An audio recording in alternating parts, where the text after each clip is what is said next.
China is not going to be the dominant power of the 21st century. The century is not going to belong to China for three reasons: economic, political, and geopolitical. Economic. One thing we've realized over the last few years, I hope, is nothing goes up in a straight line forever.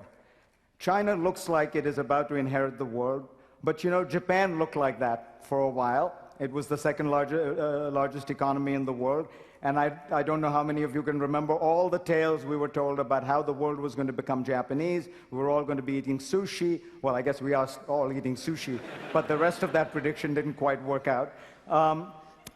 If you think about it, most Asian tigers have grown at about 9% a year for 20, 25 years.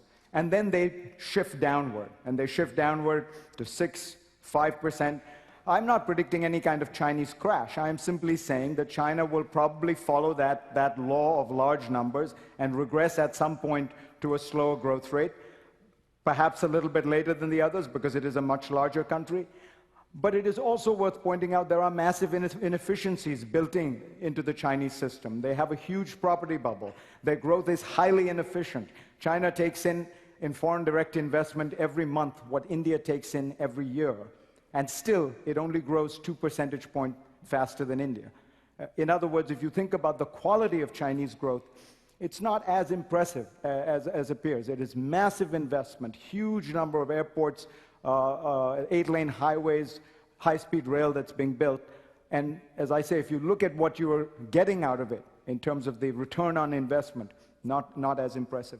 China has a huge problem that it faces. The UN just came out with a report that pointed out that China is going to have a demographic collapse over the next 25 years. It is going to lose 400 million people. Now, there is no point in human history at which you have had a dominant power in the world that is also declining demographically.